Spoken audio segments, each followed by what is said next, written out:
So ఫైనల్గా యాప్టిట్యూడ్ని తెలుగులో start చేసినాం. ఎప్పటి నుంచో అనుకుంటున్నా 3 years నుంచి తెలుగులో చేయాలని, ఇప్పటికీ కుదిరింది. ఇంకా తెలుగులో స్టార్ట్ చేసినాం. ఎండ్ కూడా అంతే మైండ్ బ్లోయింగ్ చేద్దాం. ప్రతి కాన్సెప్ట్ని చాలా చాలా చాలా డీటెయిల్గా డిస్కస్ చేద్దాం. మన లాంగ్వేజ్ కాబట్టి నేను చెప్పేది మీకు క్లియర్గా అర్థమవుతుంది. మీకు ఏ డౌట్స్ వస్తాయో కూడా నాకు ముందే అర్థమవుతాయి. సో అన్నిటినీ క్లారిఫై చేసుకుంటా ప్రతి వీడియోని చాలా క్లియర్గా, చాలా నీట్గా, ప్రతి కాన్సెప్ట్ని ఎంతో డెప్త్లో అర్థం చేసుకుందాం, బేసిక్ నుంచి అడ్వాన్స్డ్ వరకు. So aptitude in Telugu. Welcome to తెలుగులో యాప్టిట్యూడ్. సో ఏం చేద్దామంటే నేను ముందే చాలా విషయాలు క్లియర్ చేసేస్తాను మీకు. ఇప్పుడు దీంట్లో తెలుగులో యాప్టిట్యూడ్ అంటే నేను తెలుగు మీడియం యాప్టిట్యూడ్ చెప్పను. క్వశ్చన్ ఇంగ్లీష్లో ఉంటుంది, దాన్ని నేను తెలుగులో ఎక్స్ప్లెయిన్ చేస్తాను. ఇప్పుడు నాకు ప్లస్ని తెలుగులో ఏమంటారు, మైనస్ని ఏమంటారు, ఇంటూని ఏమంటారు, డివిజన్ ఏమంటారు, స్క్వేర్ రూట్ని ఏమంటారు, ఇవన్నీ నాకు తెలియవు. సో అవన్నిటిని నేర్చుకొని నేను ఈ వీడియో చేయాలంటే ఫస్ట్ నేను ఒక కోర్స్ చేయాలి. సో అవన్నీ నాకు రావు. అట్లనే మీకు అర్థం కాకుండా మొత్తం ఇంగ్లీష్లోనే చెప్పాను. ఇంగ్లీష్ కోర్స్ ఆల్రెడీ ఉంది, దానికి కావాలంటే సబ్స్క్రైబ్ చేసుకోండి. ఇంగ్లీషే నేర్చుకోవాలనుకుంటే దాంట్లో ఒక్క తెలుగు వర్డ్ కూడా వాడలేదు, మొత్తం ఇంగ్లీష్లో చెప్పిన. అదొక course, proper course, 225 videos, 60 hours course ఇంగ్లీష్లో రెడీగా ఉంది. ఇప్పుడు తెలుగులో స్టార్ట్ చేయడానికి మెయిన్ ఉద్దేశం ఏంటంటే, ఇప్పుడు నేను ఒక క్వశ్చన్ చెప్పినా అనుకోండి, ఇప్పుడు టైమ్ అండ్ వర్క్లో క్వశ్చన్ చెప్పినా అనుకోండి, దాన్ని నేను తెలుగులో ఎక్స్ప్లెయిన్ చేస్తాను. అంటే ఏ ఎన్ని రోజుల్లో పని పూర్తి చేస్తాడు, బి ఎన్ని రోజుల్లో చేస్తాడు, ఇద్దరు కలిపి చేస్తే ఎన్ని రోజులు పడుతుంది, మధ్యలో ఒకరు వెళ్ళిపోతారు, లేదా ఒకరు వస్తారు, లేదా ఆల్టర్నేట్ డేస్ అంటే ఒక రోజు ఇచ్చి ఒక రోజు పని చేస్తుంటారు. ఒక పైప్ ఉంటుంది, ఒక ట్యాంక్ని ఫిల్ చేస్తుంది. ఇప్పుడు మనం దీంతో ఎందుకు మల్టిప్లై చేయాలి, ఒక ట్రైన్ ఒక మనిషిని క్రాస్ చేయాలంటే ఎంత టైం పడుతుంది, లేదా పర్ముటేషన్స్ కాంబినేషన్స్ ఎట్లా చేస్తాము, యావరేజెస్ ఎట్లా తీసుకుంటాము, అసలు యావరేజ్ అంటే ఏంది, ఇవన్నీ నేను తెలుగులో ఒక కథ చెప్పినట్టు తెలుగులో ఎక్స్ప్లెయిన్ చేస్తాను. మొత్తం ప్రతి ప్రాబ్లమ్ని నేను తెలుగులో డీటెయిల్గా ఎక్స్ప్లెయిన్ చేస్తాను. అట్లని నేను ఎక్స్ప్లెయిన్ చేస్తా అంటున్నా కదా, ఈ ఎక్స్ప్లెయిన్ని కూడా నువ్వు తెలుగులోనే మాట్లాడంటే నాతోనే కాదు. సో అక్కడక్కడ ఇంగ్లీష్ వర్డ్స్ వస్తాయి, అక్కడక్కడ మనకి ఇంగ్లీష్ క్యాలిక్యులేషన్స్ వస్తాయి. ఇప్పుడు దీంతో ప్లస్ చేయండి అంట, ప్లస్ ఎందుకంటో, ప్లస్ని ఏమంటారో తెలుసుకున్న దాను అంటే నేను చేయలేను. సో మీకు చాలా క్లియర్గా చెప్తున్నా, ఈ కోర్సు తెలుగు వాళ్ళ కోసమే, తెలుగు వచ్చిన వాళ్ళ కోసమే. తెలుగులో అర్థమైతే బెటర్గా అర్థమవుతుంది, తెలుగులో చెప్తే నాకు బెటర్ అర్థమవుతుంది అని చాలామంది చాలాసార్లు అడిగినారు. కాబట్టి నేను ఈ ప్రాపర్ కోర్స్ చేస్తున్నా. మొత్తం అన్ని topics, quantitative aptitude and logical రీజనింగ్లో ప్రతి టాపిక్ని తెలుగులో డిస్కస్ చేస్తాం. ఇంకా అర్థం కాదు అనే క్వశ్చన్ అయితే ఉండదు. అర్థం అవుతలేదేమో డౌట్లో చూడకండి, అరే ఇది నాకు అర్థం అవుతలేదేమో, దీన్ని అట్లా ఏం అనుకోకండి. మనం జనరల్గా మాట్లాడే లాంగ్వేజ్లో కూడా సగం పైన ఇంగ్లీష్ వర్డ్సే ఉంటాయి.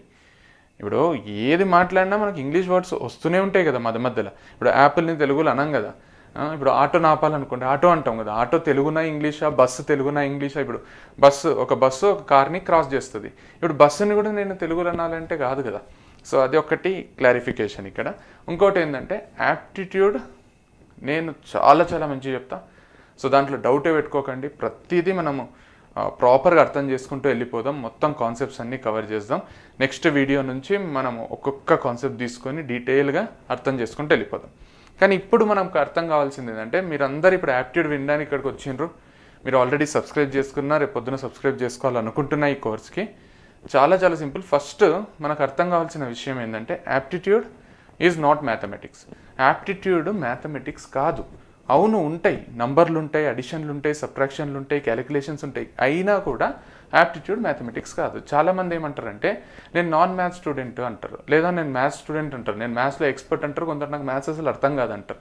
నీకు అర్థమైనా అర్థం కాకున్నా ఇది వేరే సబ్జెక్ట్ కదా, నాకు మ్యాథమెటిక్స్ గురించి ఎందుకు చెప్తున్నావు? నువ్వు నాన్ మ్యాథ్స్ అయినా, నువ్వు ఫుల్ మ్యాథ్స్ అయినా, నువ్వు ప్యూర్ మ్యాథ్స్ అయినా, యాప్టిట్యూడ్ అర్థం కావడానికి వాటితో సంబంధమే లేదు. ఇది వేరాట, అది వేరాట. అవును, time and work, percentages, profit and loss, ఇవన్నీ మనకు స్కూల్లో మ్యాథమెటిక్స్లో నేర్పించిండ్రు. అక్కడ కూడా ఉన్నాయి ఇవి. అంత మాత్రాన అది ఇది ఒకటే సబ్జెక్ట్ అనుకుంటే, చాలామంది తెలుగు వాళ్ళని తమిళ వాళ్ళని ఒకటే అనుకుంటారు తెలుసా. నార్త్లో తెలుగు తమిళ్ ఒకటే అనుకుంటారు. మొన్న బాహుబలి వచ్చి, పుష్ప వచ్చి, ఓహో తెలుగు సినిమాలా ఇవి అని ఎక్కువగా అర్థమైంది. లేకపోతే మన సౌత్ అంతా మద్రాసీలు అనుకుంటారు. అట్లా కాదు కదా. మనం వేరు, వాళ్ళు వేరు. వాళ్ళ లాంగ్వేజ్ మన లాంగ్వేజ్ వేరు కదా. వాళ్ళకి ఒకటే అనిపిస్తుంది. అట్లనే మనకు యాప్టిట్యూడ్ మ్యాథమెటిక్స్ ఒకటే అనిపిస్తుంది, కానీ ఒకటే కాదు. క్రికెట్, హాకీ తీసుకుందాం. రెండిట్లో 11 మంది ఆడతారు. రెండిట్లో బాల్ ఉంటుంది, బ్యాట్ ఉంటుంది. ఒక దాంట్లో గోల్ కీపర్ ఉంటారు, ఒక దాంట్లో వికెట్ కీపర్ ఉంటారు. సో బాల్ ఉంది, బ్యాట్ ఉంది, 11 మంది ఆడుతున్నారు, ఒక గ్రౌండ్ ఉంది. కాబట్టి 2 ఆటలు ఒకటే అంటే ఒకటి వచ్చిన ఒకటి రాదు కదా. ఇది కూడా అంతే. సో ఫ్రెష్ మైండ్తో రండి. మైండ్లో నుంచి అన్నీ తీసేసిరండి, అన్లెర్నింగ్ థింగ్స్ అంటారు. అంటే నేర్చుకునే అన్నీ మర్చిపోయారండి అంటే అడిషన్స్ మర్చిపోయి, సబ్ట్రాక్షన్స్ మర్చిపోయి, మల్టిప్లికేషన్స్ మర్చిపోయి, టేబుల్స్ మర్చిపోయి రాకండి. ఆ మైండ్లో ఏదైతే పెట్టుకున్నారో యాప్టిట్యూడ్ అంటే మ్యాథమెటిక్స్, యాప్టిట్యూడ్ అంటే స్పీడ్ మ్యాథమెటిక్స్, యాప్టిట్యూడ్ అంటే షార్ట్ కట్స్, ఇవన్నీ మైండ్ నుంచి తీసేయండి. యాప్టిట్యూడ్ అంటే అవును, యాప్టిట్యూడ్ అంటే ఏంది? ఇప్పుడు ఈ సెషన్ అటెండ్ అవుతున్నారు కదా, ఈ క్లాస్ అటెండ్ అవుతున్నారు కదా, మీకు ఆల్రెడీ తెలిసి ఉండాలి యాప్టిట్యూడ్ అంటే ఏందో. ఒకవేళ తెలియకపోతే కూడా ఇప్పుడైనా తెలుసుకోండి అసలు యాప్టిట్యూడ్ అంటే ఏంది. యాప్టిట్యూడ్ ఒకవేళ గూగుల్లో మీరు డెఫినేషన్ కొట్టిండ్రు అనుకోండి, మీకు వస్తుంది యాప్టిట్యూడ్ అంటే న్యాచురల్ ఎబిలిటీ అని వస్తుంది. సో మనం యాప్టిట్యూడ్ ఇప్పుడు తెలుగులో నేర్చుకుంటున్నాం. Aptitude in Telugu. యాప్టిట్యూడ్ అంటే మన గూగుల్లో కొడితే ఇంగ్లీష్లోనేమో న్యాచురల్ ఎబిలిటీ అని వస్తుంది, తెలుగులో సామర్థ్యం అంటారు, సహజ సామర్థ్యం అంటారు. సో ఇది న్యాచురల్ ఎబిలిటీ. సో ఏమవుతుంది తెలుసా, మనకి యాప్టిట్యూడ్ టెస్ట్ పెడుతున్నారు కదా, ఏం చేయాలన్నా ఎంట్రన్స్ టెస్ట్ అని ఉంటుంది ఫర్దర్ ఎడ్యుకేషన్కి పోవాలంటే, లేదా జాబ్ చేయాలంటే మనకు ఫస్ట్ ప్రిలిమినరీ రౌండ్ ఉంటుంది. అది ప్రైవేట్ సెక్టర్ కానీ పబ్లిక్ సెక్టర్ కానీ, అది బ్యాంక్ ఎగ్జామ్ కానీ, ఎస్ఐ కానిస్టేబుల్ కానీ, లేకపోతే అది మనకు ఎస్ఎస్సి కానీ, గ్రూప్స్ కానీ, లేదా సివిల్ సర్వీసెస్ కానీ. సివిల్ సర్వీసెస్ యాప్టిట్యూడ్ టెస్ట్ అనేది ప్రిలిమినరీ రౌండ్. సివిల్స్లో మనం ఐఏఎస్ ఐపీఎస్ కావాలనుకుంటే సీసాట్ రాయాలి, దాని ఫుల్ ఫామే సివిల్ సర్వీసెస్ యాప్టిట్యూడ్ టెస్ట్. మనకి ఇంజనీర్లు అందరూ గేట్ రాస్తారు కదా, గేట్ ఫుల్ ఫామే graduate aptitude test for engineering. మనకి ఎస్ఎస్సిలో, క్యాట్లో, మ్యాట్లో, ఐసెట్లో, లేకపోతే బ్యాంక్ ఎగ్జామ్స్లో, రైల్వేస్లో, ఎల్ఐసిలో, ఎస్ఐ కానిస్టేబుల్స్లో, ప్రతి దాంట్లో యాప్టిట్యూడ్ ఉంటుంది. అంటే ఎగ్జామినర్స్ ఊరికే పెడతలేరు, అది మీ న్యాచురల్ ఎబిలిటీ టెస్ట్ చేద్దామని పెడుతున్నారు. దాన్ని మనము మ్యాథ్స్తో లింక్ చేసి ఇది మ్యాథ్సేనేమో అనుకొని టైమ్ అండ్ వర్క్ ఫార్ములాలన్నీ వేసి, పర్సంటేజల్ ఫార్ములాలన్నీ వేసి, సింపుల్ ఇంట్రెస్ట్ కాంపౌండ్ ఇంట్రెస్ట్కి అయితే పెద్ద పెద్ద ఫార్ములాలు వేసి మనం చేసి ఇది చాలా కష్టమైన సబ్జెక్ట్ అని పెద్ద పెద్ద బుక్కులు కొనుక్కొని ఫస్ట్ కొన్ని పేజీలు చేసి పక్కన పడేసి ఇది నాకు అయితలేదు, ఇది నాకు వస్తలేదు అనుకుంటున్నాం. అంత లేదు. నేను ఇప్పుడు నన్ను చూసుకుంటే నేను బైపీసీ తీసుకున్నా, తర్వాత బీఏ బ్యాచిలర్ ఆఫ్ ఆర్ట్స్ చేసిన, బైపీసీలో లేదు, బీఏ బ్యాచిలర్ ఆఫ్ ఆర్ట్స్లో నాకు మ్యాథ్స్ లేదు, తర్వాత ఎంబీఏలో మ్యాథ్స్ లేదు. అంటే నాకు సైన్స్ ఉంది, ఆర్ట్స్ ఉంది, కామర్స్ ఉంది. నేను రాసిన ఎగ్జామ్స్ అన్నీ యాప్టిట్యూడ్ ఎగ్జామ్సే, నేను క్లియర్ చేసిన ఎగ్జామ్స్ అన్నీ యాప్టిట్యూడ్ ఎగ్జామ్సే. అంటే దానికి దీనికి సంబంధమే లేదు. ఫస్ట్ ఆఫ్ ఆల్ మీరు ఒక్కటి అర్థం చేసుకోండి, యాప్టిట్యూడ్ అనేది మస్తు సింపుల్. యాప్టిట్యూడ్ అనేది చాలా చాలా సింపుల్. దాన్ని మీరు ఒక పెద్ద సబ్జెక్ట్ లాగా ప్యానిక్ అవుతూ చూడకండి, దాన్ని మంచిగా ప్రశాంతంగా దాంతో ఫ్రెండ్షిప్ చేయండి, ఇది మస్తు ఈజీ అయిపోతుంది. సో ఇది ఒక్కటి నేను ఫస్ట్ ఆఫ్ ఆల్ మీకు చెప్పాలి before I start anything discussing about aptitude. ఇదైతే 100% మీకు చెప్పాలి కాబట్టి చెప్పేసినాం. ఇప్పుడు యాప్టిట్యూడ్ అంటే న్యాచురల్ ఎబిలిటీ అన్నప్పుడు ఒక్కసారి సిలబస్ ఆఫ్ యాప్టిట్యూడ్ చూద్దాం. మనకు సిలబస్ ఆఫ్ యాప్టిట్యూడ్ చూస్తే యాప్టిట్యూడ్లో రెండు ఉంటాయి. ఒకటి క్వాంటిటేటివ్ యాప్టిట్యూడ్, అంటే ఎక్కడైతే నంబర్లు ఉంటాయో నంబర్లతోనే మనం ఆడుకుంటామో అది క్వాంటిటేటివ్ యాప్టిట్యూడ్. దేంట్లో అయితే నంబర్లు ఉంటాయో అది లాజికల్ యాప్టిట్యూడ్. లాజికల్ యాప్టిట్యూడ్ని చాలామంది లాజికల్ రీజనింగ్ అంటారు. అంటేనని దాంట్లో తప్పేం లేదు, లాజికల్ రీజనింగ్ అన్న లాజికల్ యాప్టిట్యూడ్ అన్న ఒకటే. యాప్టిట్యూడ్ అంటే క్వాంట్ ప్లస్ రీజనింగ్. క్వాంట్ని అర్థమెటిక్ అంటాము, మనము న్యూమరికల్ ఎబిలిటీ అంటాము. సో ఏమన్నా అనుకోవచ్చు, అది క్వాంటిటేటివ్ యాప్టిట్యూడ్, ఇది లాజికల్ యాప్టిట్యూడ్. ఇవి రెండు కాంబినేషన్లో మనకు డేటా ఇంటర్ప్రిటేషన్ అని ఉంటుంది. డేటా ఇంటర్ప్రిటేషన్లో మనకు pie diagram, line graphs, bar graphs, tables ఇవన్నీ వస్తాయి. అది ఇవి రెండు నేర్చుకుంటే అది మస్తు ఈజీ అయిపోతుంది. దాని గురించి మనం తర్వాత మాట్లాడుకుందాం. అది కూడా నేను నేర్పిస్తాను, అది కూడా నేను చెప్తా, కానీ దాని గురించి మనం తర్వాత మాట్లాడదాం. ఇప్పుడు క్వాంటిటేటివ్ యాప్టిట్యూడ్ అండ్ లాజికల్ రీజనింగ్లో మనం సిలబస్ చూస్తే మనకు right from percentages, profit and loss, simple interest, compound interest, averages, alligations and mixtures, ages, time and work, time and distance, pipes and cisterns, boats and streams, permutations, combinations, probability, mensuration, ఇట్లా ఇవన్నీ ఉంటాయి. మనకు logical పార్ట్కి వచ్చేసరికి blood relations, syllogism, మనకు direction sense, odd one out, seating arrangement, logical puzzles, ఇవన్నీ మనకు దేంట్లో లాజికల్ యాప్టిట్యూడ్, లాజికల్ రీజనింగ్లో ఉంటాయి. మనం ఒక్కసారి క్లీన్గా గమనిస్తే ఇవన్నీ మనకు స్కూల్లో ఉన్నాయి. ఏవి క్వాంట్లో ఉన్నాయి అన్నీ స్కూల్లో ఉన్నాయి. మన క్లాక్స్, క్యాలెండర్స్ ఇవి కూడా ఉంటాయి. ఇవన్నీ మనకు స్కూల్లో ఉన్నాయి. పర్ముటేషన్స్, కాంబినేషన్స్ వచ్చేసరికి మీకు ఇంటర్లోనూ దేంట్లోనే ఉండొచ్చు. కానీ ఇంకా బ్రాడ్గా ఆలోచిస్తే ఇవన్నీ స్కూల్ మ్యాథమెటిక్స్లో ఉన్నాయి. మనం మ్యాథమెటిక్స్ స్కూల్లో పాస్ అయినాం కాబట్టి ఇక్కడికి వచ్చినాం. మనము వాళ్ళకు నిజంగానే ఇప్పుడు కంపెనీలు ఏవైతే వస్తున్నాయో మీకు రిక్రూట్ చేసుకోవడానికి, మీకు జాబ్ ఇవ్వడానికి, లేదా గవర్నమెంట్ సర్వీసెస్ కానీ, లేదా ఎంట్రన్స్ ఎగ్జామ్ కానీ, మీ మ్యాథమెటిక్స్ స్కిల్స్లోనే అంత ఇంట్రెస్ట్ ఉండింటే వాళ్ళకు ఇవన్నీ స్కూల్లో మ్యాథ్స్లో ఉన్నాయి కాబట్టి మీకు స్కూల్ ప్రోగ్రెస్ కార్డులో మీకు మార్క్స్ వస్తాయి కదా. మ్యాథ్స్లో ఎవరెవరికైతే 90+ మార్క్స్ వచ్చినాయో మీరు అందరు సెలెక్ట్ అయినరు, మిగతా వాళ్ళు రిజెక్ట్ అయినని చెప్పేస్తుంటారు కదా. లేదా మీకు ఇంటర్మీడియట్, మీకు ఇంటర్లో మ్యాథ్స్ ఉండింటే 1A 1B 2A 2B ఉంటాయి కదా, 75 మార్క్స్ ఉంటుండే అనుకుంటా మేము ఉన్నప్పుడు, మేము చదివేటప్పుడు. మీకు కూడా అట్లే ఉండొచ్చు. 75కి ఎవరికైతే 65+ వచ్చినాయో అన్నిట్లో వాళ్ళు సెలెక్టెడ్ అంటుంది కదా. అంత ఖర్చు పెట్టి, ఎగ్జామ్ పెట్టి, అంతమందిని రిక్రూట్ చేసుకొని, ఆ టెస్ట్కి ఖర్చు పెట్టి ఇవన్నీ ఎందుకు చేస్తారు? చేయరు కదా. సో అర్థం చేసుకోండి, మ్యాథ్స్కి దీనికి సంబంధం లేదు. ఇది ఫస్ట్ పాయింట్. సెకండ్ ఏంటంటే, ఇప్పుడు ఈ టాపిక్స్ అన్నీ ఏవైతే నేను చెప్పినానో అవి నిజంగానే మ్యాథమెటిక్స్లో ఉండే, కానీ ఇంకొక డెప్త్గా ఆలోచిస్తే అవి మన రియల్ లైఫ్లో లేవా? ఒకసారి ఆలోచించి చూడండి. పర్సంటేజెస్ అనే కాన్సెప్ట్ని ఓన్లీ ఎగ్జామ్కి పోయినప్పుడు మాత్రమే వాడుతున్నామా? జనరల్ లైఫ్లో వాడుతున్నామా? లైఫ్లో ప్రతిదీ పర్సంటేజ్లో మెజర్ చేస్తున్నారు. పర్సంటేజెస్లో ఇన్ఫాంట్ మార్టాలిటీ రేట్ మెజర్ చేస్తారు, మనకి ఎలక్షన్స్ పర్సంటేజ్లో మెజర్ చేస్తారు, లిటరసీ రేట్ పర్సంటేజ్లో మెజర్ చేస్తారు. అంతెందుకు మీ అటెండెన్స్ పర్సంటేజ్లో మెజర్ చేయరు. చాలాసార్లు మీరు మీ ఫ్రెండ్స్తో మాట్లాడింటారా? నేనైతే నా ఫ్రెండ్తో మస్తు మాట్లాడమని సంపేసిన, అరే నువ్వు నేను సేమ్ వస్తాం కదరా కాలేజ్కి, నీకెందుకురా 78% ఉంది, నాకెందుకురా 72% ఉంది. ఈ పర్సెంట్ మాట్లాడుకోమా. నాకు ఇప్పటికీ గుర్తొస్తుంది పర్సెంటేజెస్ అంటే. నేను చిన్నప్పుడు 7th క్లాస్ 6th క్లాస్ ఉన్నప్పుడు మా మామ వచ్చిండు సమ్మర్ హాలిడేస్లో. వచ్చి ఎంత వచ్చినాయి బెటా నీకు మార్క్స్ అని అడిగిండు. నేను కాన్ఫిడెంట్గా చెప్పిన మా మామకు, ఎంత వచ్చినాయి బెటా మార్క్స్ అంటే మార్క్స్ చెప్పొచ్చు కదా. నేను స్టైల్గా పర్సెంటేజ్ చెప్పిన. మామ నాకు 73% వచ్చింది అన్న. అంటే మా మామ సర్కాస్టిక్గా నవ్వి 73% ఆరా, నా కూతురికి 94 వచ్చిందిరా అన్నాడు. మస్తు బాధ అయింది, మస్తు ఇన్సల్ట్ అయింది, మస్తు చుట్టాలందరూ ఉన్నారట. 2 రోజులు బాధపడ్డా ఘోరంగా.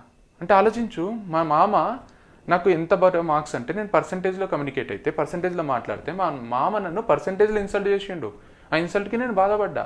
అంటే ఎమోషన్స్తోని పర్సంటేజ్ ఆడుకుంటుంది. ఇంగ్లీష్, తెలుగు, హిందీ లాగా పర్సంటేజ్ ఒక లాంగ్వేజ్ అయిపోయింది. మనం షాప్కి పోయినప్పుడు వాళ్ళు ఫ్లాట్ 50% ఆఫ్ 40% ఆఫ్ బోర్డ్స్ పెడితే మన లోపల ఏమేమో అవుతుంటుంది. అప్పుడే కొనాలనుకొని పోయినప్పుడేమో మనకు మస్తు సంతోషం అవుతుంది. అప్పుడే కొని బయటికి వస్తున్నప్పుడు వాడు బోర్డు పెడుతున్నాడేమో అనుకో. మనం 3000కి కొన్నది తర్వాత వాడు ఫ్లాట్ 55% ఆఫ్, ఫ్లాట్ 50% ఆఫ్ పెట్టినుకో మస్తు బాధ అవుతుంది. అంతెందుకు ఆల్ ఇన్ వన్ బుక్ ఏదో కొనడానికి పోయినప్పుడు మనం డిస్కౌంట్ ఎట్లా అడుగుతాం? 10 రూపాయలు తగ్గావా ప్లీజ్, 20 రూపాయలు తగ్గావా ప్లీజ్ అని అడగం కదా. ఏమడుగుతాం? 10%, 20%, 30% ఇస్తే లేకపోతే పక్కకు పోయి తీసుకుంటా. ఇది కదా మాట్లాడేది. అంటే పర్సంటేజ్లో చాలాసార్లు చాలా విషయాలు మనం మాట్లాడుకుంటాం.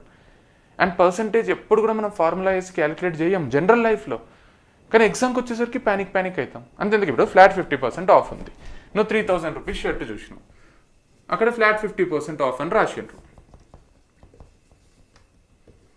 ఇప్పుడు షాప్ కీపర్ని పిలిచి అడుగుతావా? చెప్పవా భయ్యా ప్లీజ్ భయ్యా ఎంతకు వస్తుంది చెప్పవా భయ్యా, నాకు అర్థమవుతలేదు భయ్యా, క్యాలిక్యులేటర్ తీసుకురాలేదు, ఫార్ములా మర్చిపోయినా, పెన్ను పేపర్ లేదు, ఇట్లా చేస్తావా?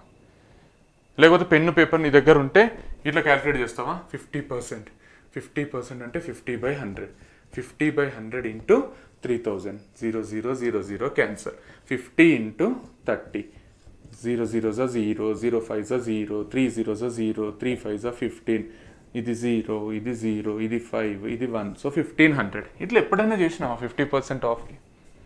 చూస్తాను అర్థం కదా ఇది సగం అని, చూస్తానే చెప్పలేవా ఇది 1500 అని? ఎందుకంటే అలవాటు మనకు. 50% అంటే సగం, 50% అంటే 50/100. దాన్ని మనం సింప్లిఫై చేస్తే 1/2 అంటే సగం. ఇది మనకు ఎవరో వచ్చి చెప్పి నేర్పియలేదు, మనం యూజ్ చేస్తూ అలవాటు అయిపోయింది. And that's how you have to do aptitude. Aptitude అనేది న్యాచురల్ ఎబిలిటీ కాబట్టి అట్లనే చేయాలి.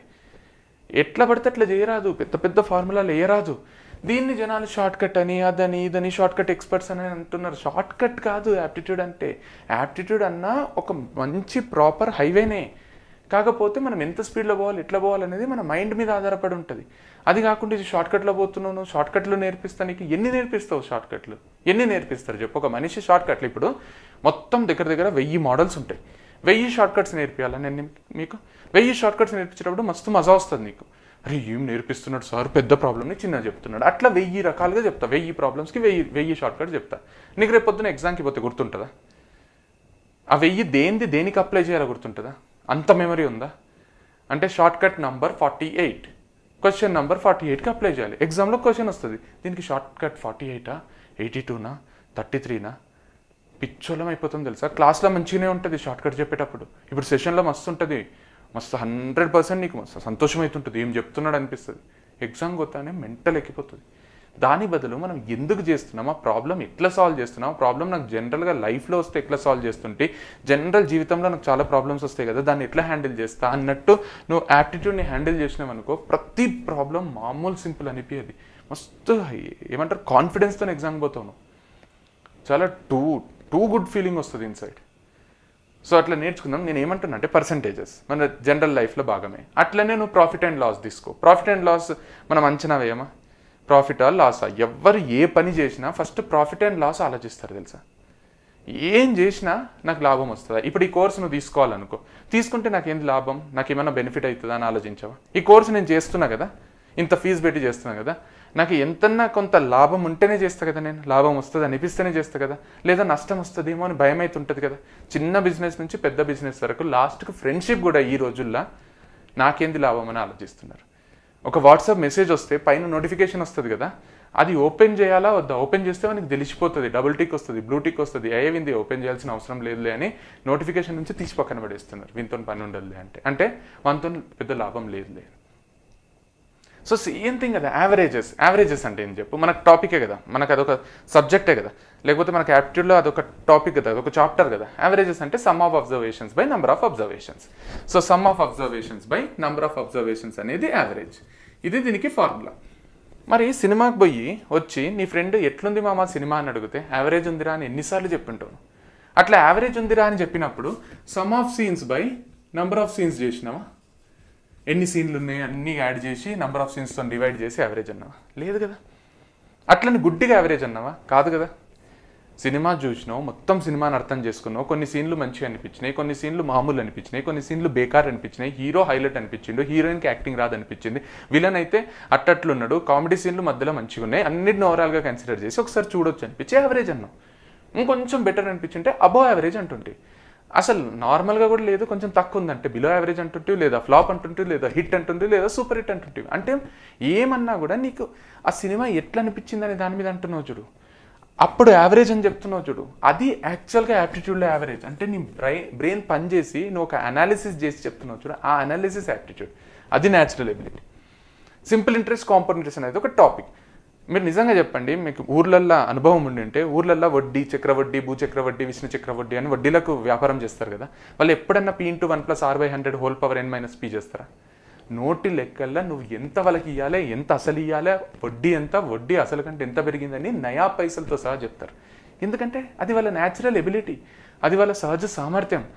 అదే యాప్టిట్యూడ్ వాళ్ళు వాడుతున్నారు కాబట్టి వాళ్ళకు అంత ఈజీగా అయిపోయింది. వాళ్ళకి తెలియదు ఇదే యాప్టిట్యూడ్ అని, తెలియకుండానే వాడుతున్నారు. మనకు కూడా చాలాసార్లు చాలా విషయాలు తెలియదు, అయినా వాడుతున్నాం. కానీ ఎగ్జామ్కి వచ్చేసరికి ప్యానిక్ అవుతాం. బయట ఎట్లయితే యాప్టిట్యూడ్ వాడతామో ఎగ్జామ్లో అట్లనే యాప్టిట్యూడ్ వాడితే మామూలు సింపుల్ కాదు. అంతెందుకు, ఇప్పుడు time and work, time and distance తీసుకో. టైం అండ్ వర్క్ ఇప్పుడు మనం స్పెండ్ చేస్తున్నాం కదా, వర్క్ చేస్తున్నాం కదా, ఇది కాదా టైం అండ్ వర్క్? రేపు పొద్దున నువ్వు పని చేస్తే నీకు శాలరీ ఇస్తారు కదా, అది కాదా వర్క్ అండ్ వేజెస్?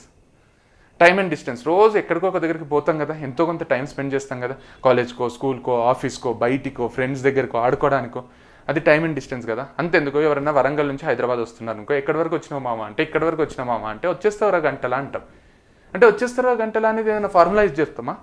మనకు తెలుసు కదా, ఆడ నుంచి ఇటు వరకు ఇంత స్పీడ్లో వస్తాడు ఇంత అనేది మనం అదే పనిగా కాన్షియస్గా ఆలోచించాం. కానీ మన సబ్ కాన్షియస్ బ్రెయిన్లో అంత స్టోర్ అయిపోయి ఒక ఆన్సర్ బయటికి వస్తుంది చూడు, వస్తావమ్మా గంటలా, లేదా వస్తావురా గంటన్నరలా. ఇది యాప్టిట్యూడ్, ఇది టైం అండ్ డిస్టెన్స్.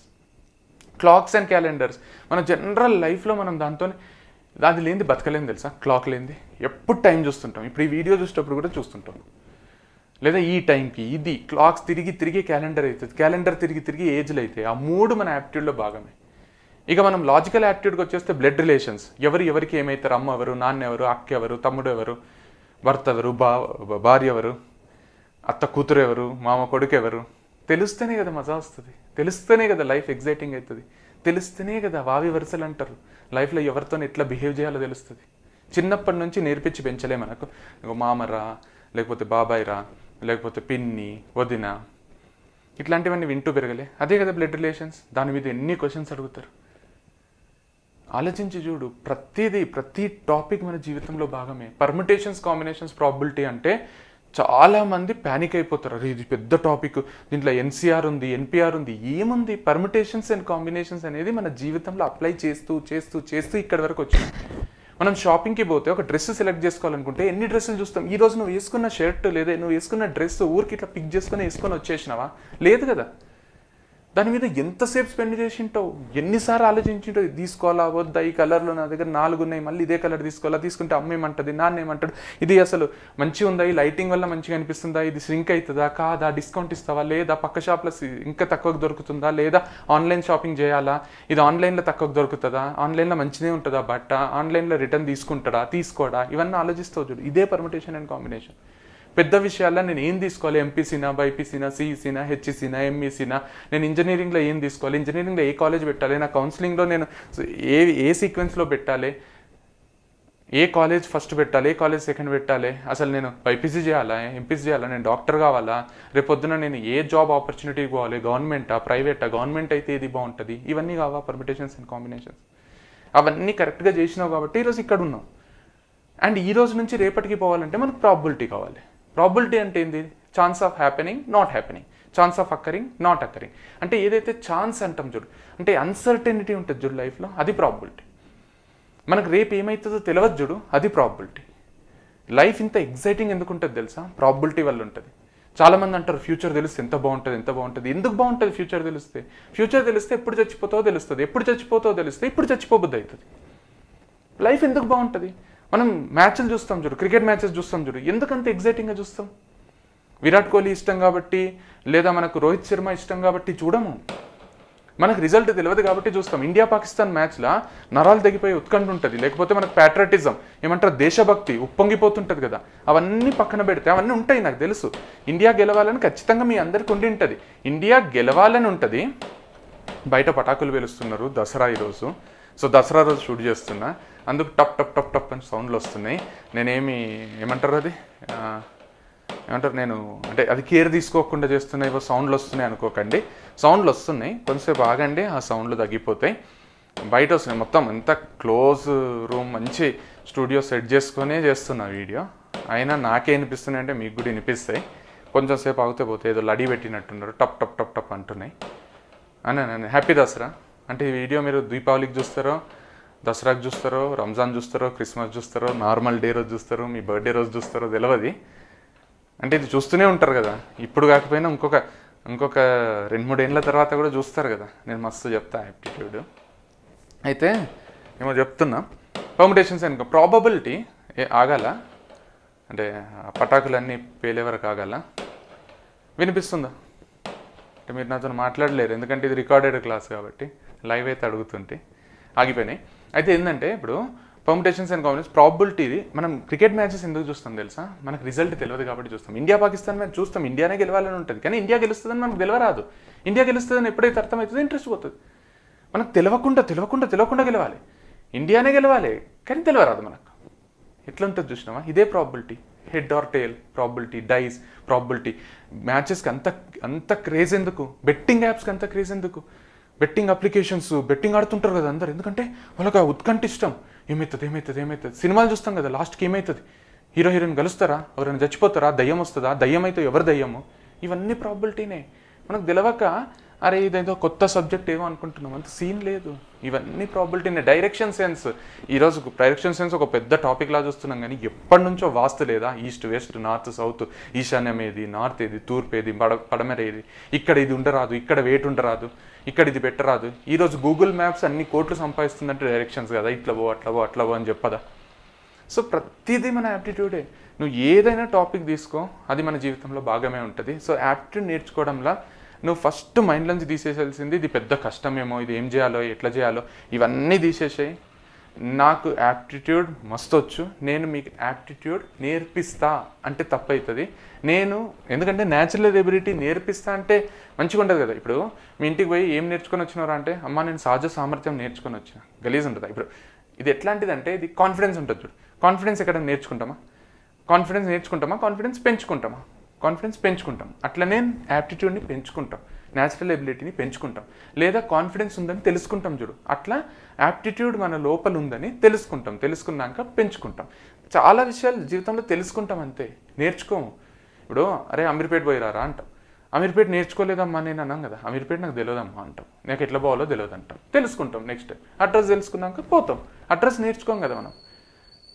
నాకు హైదరాబాద్ తెలుసు అంటాం, నాకు బెంగళూరు తెలుసు అంటాం. నేను బెంగళూరు నేర్చుకున్నా, కలకత్తా నేర్చుకున్నా, మొన్న నేను ఏడికంటే లక్నో పోయినా మొత్తం నేర్చుకొని వచ్చిన, లక్నో పోయినా మొత్తం చూసి వచ్చిన, అక్కడ ఏమేమి ప్లేసెస్ ఉంటాయో తెలుసుకొని వచ్చిన. అట్లనే ఇది కూడా.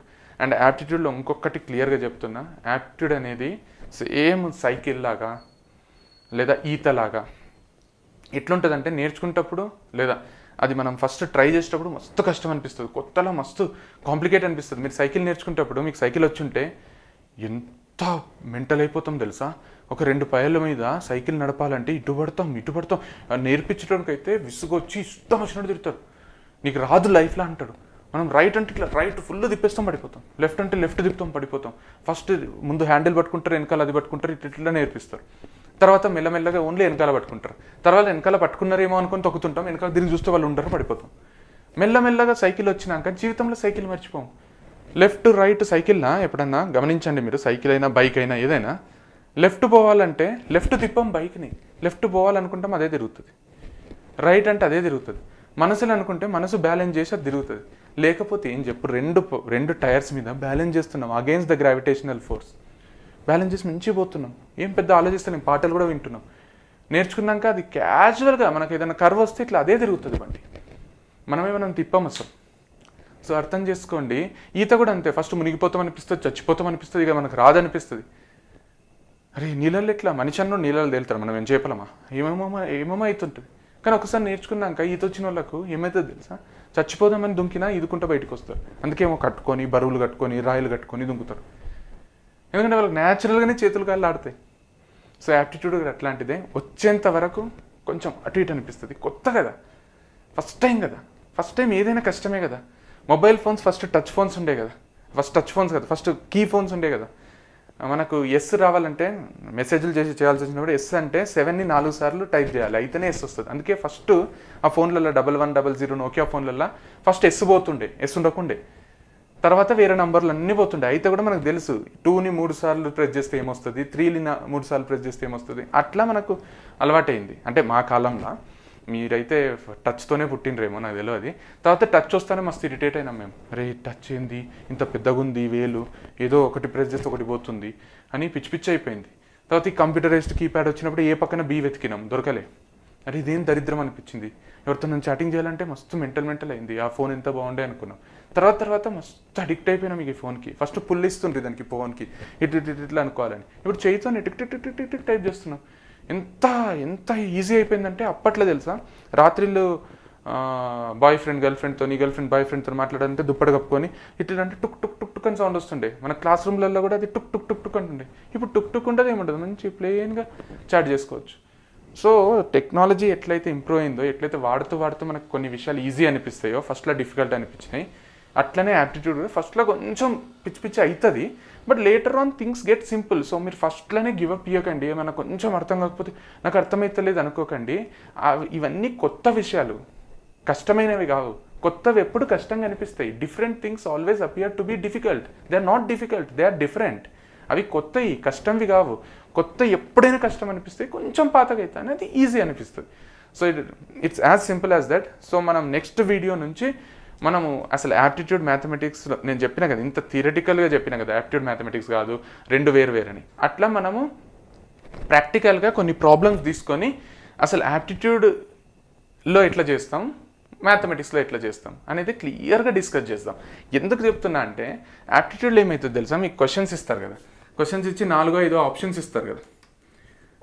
మీరు ఈ ఆప్షన్స్లో ఇది మీకు ఆన్సర్ అనిపించి మార్క్ చేసిండ్రు అనుకో, ఇది కరెక్ట్ అయితే మీకు +1 వస్తుంది, లేదా మైనస్ అయితే నెగిటివ్ మార్క్ ఉంటే -0.25 వస్తుంది. ఇది యాజ్ సింపుల్ యాజ్ దట్. నీకు ఎవరు కూడా వచ్చి ఈ ఆన్సర్ నీకు ఎట్లా వచ్చిందని ఏ ఎగ్జామినర్ కూడా అడగాడు, నీకు ప్రూవ్ చేయమన్నారు.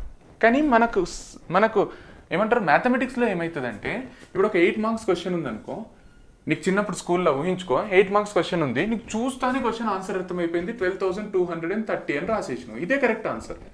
8 మార్క్స్ క్వశ్చన్ జస్ట్ ఆన్సర్ రాసినావు. మీ టీచర్ ఇంప్రెస్ అయిపోయి దీనికి టిక్ పెట్టేసి వండర్ఫుల్ అని 5 స్టార్లు ఇచ్చి ఎక్సలెంట్ ఇచ్చి 8 out of 8 ఇస్తుందా? ఏ టీచర్ కూడా ఇయ్యదు. నీకు ½ మార్క్ ఇస్తుంది, ఇక్కడ ఒక రెడ్ మార్క్ ఇస్తుంది. నువ్వు పోయి మీ టీచర్ని అడుక్కున్నావు అనుకో, 8 marks teacher question my answer correct only, no teacher please teacher give teacher 8 marks అంటే, మీ టీచర్ ఎందుకు ఇయ్యలేదో మార్క్ కూడా చెప్పదు, నీ మీద ఒక బ్లేమ్ వేస్తుంది, నింద వేస్తుంది. ఏమంటుంది అంటే from where did you copy అంటది, ఎక్కడి నుంచి కాపీ చేసినావు అంటే. లేదు teacher, mother promise teacher, God promise teacher, నేను కాపీ చేయలేదు టీచర్ అంటే మీ టీచర్ ఇంకోసారి వస్తే హాఫ్ మార్క్ కూడా తీసేస్తా అంటే మీ టీచర్కి ఆన్సర్ ఇంపార్టెంట్ కాదు. ఆన్సర్ ఇంపార్టెంట్, అందుకే హాఫ్ మార్క్ ఇచ్చింది. ఆన్సర్తో పాటు ఆన్సర్ ఎట్లొచ్చింది అనేది కూడా ఇంపార్టెంట్. ఇది 8 మార్క్స్ క్వశ్చన్ అన్నప్పుడు తనకు అట్లీస్ట్ 8 లైన్స్ కావాలి, లేదా 10 లైన్లు కావాలి, ఎట్లొచ్చిందో కావాలి. డైరెక్ట్ ఆన్సర్ చెప్పేస్తే షీ విల్ నాట్ ఎంకరేజ్. ఎందుకంటే మ్యాథమెటిక్స్ అనేది ఒక సైన్స్, దానికి నువ్వు ప్రూవ్ చేయాలి. నీ ఫ్రెండ్ ఇదే క్వశ్చన్ నువ్వు ఇంత కరెక్ట్ చేసినా నీకు హాఫ్ మార్క్ వచ్చింది కదా. నీ ఫ్రెండ్ ఇదే క్వశ్చన్ స్టెప్ 1, స్టెప్ 2, స్టెప్ 3 అన్నీ కరెక్ట్ చేసి లాస్ట్లో చిన్న క్యాలిక్యులేషన్ మిస్టేక్ చేసి 12,230ది అతను 11,230 రాసిండు అనుకో. మీ టీచర్ ఏం చేస్తుంది తెలుసా, అన్నిటికీ టిక్కులు వేసి దీనికి ఒక్కటి రాంగ్ వేసి ఇక్కడ కరెక్షన్ మిస్టేక్ అని రాసి 12,230 అని రాసి 7 out of 8 marks 6.5 7.5 depends on the teacher's mentality or teacher's nature ఇచ్చేస్తుంది. ఇదే నీకు యాప్టిట్యూడ్లో అయితే నువ్వు 12,230 అనేది థర్డ్ ఆప్షన్ మార్క్ చేసినావు, నీ ఫ్రెండ్ ఫోర్త్ ఆప్షన్ 11,230 మార్క్ చేసిండు అనుకో. ఇతనికి నెగటివ్లో వస్తాయి, నీకు పాజిటివ్లో వస్తాయి.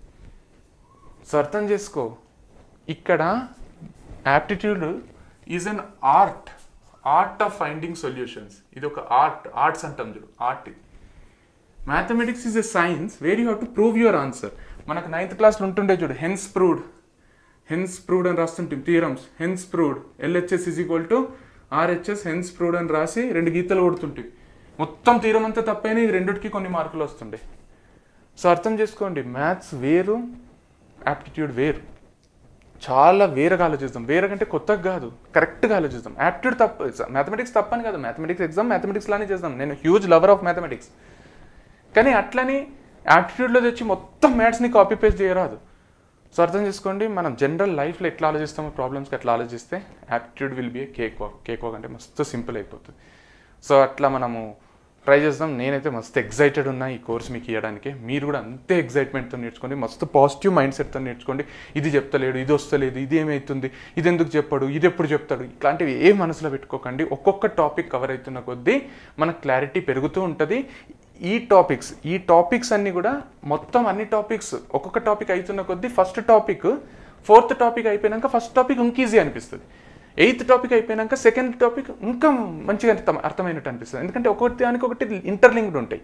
సో నాకు percentages, profit and loss, simple interest, components తీసుకుంటే నేను పర్సెంటేజెస్ అంతా ఇది చేసినాక పర్సెంటేజెస్లో కొన్ని ప్రాబ్లమ్స్ మనకు కష్టం అనిపించిన ప్రాఫిట్ అండ్ లాస్ అంతా టాపిక్ డిస్కస్ చేసినాక పర్సెంటేజెస్ ఈజీ అనిపిస్తుంది. సింపుల్ ఇంట్రెస్ట్, కాంపోనెంట్స్ డిస్కస్ చేసినాక ప్రాఫిట్ అండ్ లాస్ ఈజీ అనిపిస్తుంది. సో అట్లా ఒక టాపిక్ డిస్కస్ చేసినాక ఇంకోటి మస్తు ఈజీ అనిపిస్తుంది. సో ఏం చేద్దామంటే మనం నెక్స్ట్ వీడియో నుంచి మస్తు క్లియర్గా అసలు ఎట్లా చేయాలి, యాప్టిట్యూడ్ గురించి ఎట్లా ఆలోచించాలి, ఇవన్నీ డిస్కస్ చేద్దాం. టిల్ నౌ ఫర్ నౌ ఇంతే, ఈ వీడియోలో ఇంతే. మనం నెక్స్ట్ వీడియోలో కలుద్దాం. Thank you so much and wish you all the best. Thank you.